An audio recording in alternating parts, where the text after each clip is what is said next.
নির্বাচনী প্রচারে ট্রাম্প বারবার বলেছিলেন ক্ষমতায় এলে ২৪ ঘন্টার মধ্যে রাশিয়া ইউক্রেন যুদ্ধ থামিয়ে দিবেন তিনি। এবার সুইজারল্যান্ডের ডাভোসে আয়োজিত ওয়ার্ল্ড ইকোনমিক ফোরামে দেওয়া ভার্চুয়াল বক্তৃতায় আমেরিকার প্রেসিডেন্ট ডোনাল্ড ট্রাম্প বলেন, সৌদি আরব ও organisation of the petroleum exporting কান্ট্রিজকে বলবো অপরিশোধিত তেলের দাম কমাতে। ওরা তেলের দাম কমালেই রাশিয়া ইউক্রেন যুদ্ধ থেমে যাবে।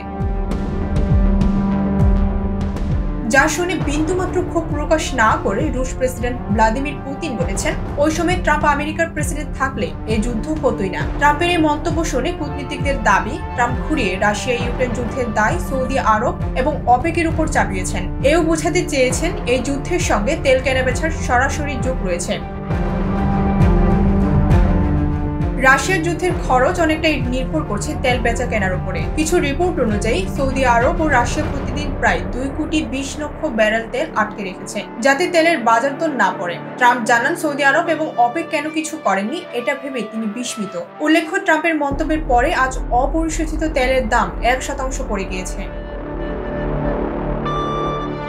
দাভোসের বক্তৃতার আগে ট্রাম্প রাশিয়া ইউক্রেন যুদ্ধ নিয়ে সমাজ মাধ্যমে একটি পোস্ট করেছিলেন। লিখেছিলেন, যুদ্ধ থামিয়ে শান্তি আনার জন্য তিনি যে চেষ্টা করেছেন তা আসলে রাশিয়া ও তাদের প্রেসিডেন্ট ভ্লাদিমির পুতিনকে অনেক বড় সুবিধা করে দিচ্ছেন। আমেরিকান প্রেসিডেন্টের বক্তব্য প্রসঙ্গে ক্রেমলিন প্রথমে জানায়, তারা সাম্য বজায় রেখে আলোচনায় রাজি, একে অন্যের প্রতি সম্মান বজায় রেখে শ্রদ্ধাশীল আলোচনায় রাজি। তবে ক্রেমলিনের মুখপাত্র দিমিত্রি পেসকোভের কথায় এই যুদ্ধের সঙ্গে তেলের সম্পর্ক নেই। তিনি জানান, ট্রাম্পের সঙ্গে কথা বলতে রাজি পুতিন। তিনি আমেরিকান প্রেসিডেন্টের সিগন্যালের অপেক্ষায় রয়েছেন।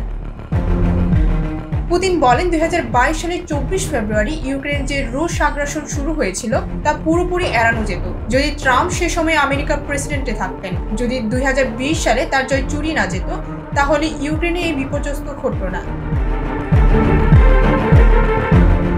ডেস্ক রিপোর্ট, ভোরের পাতা।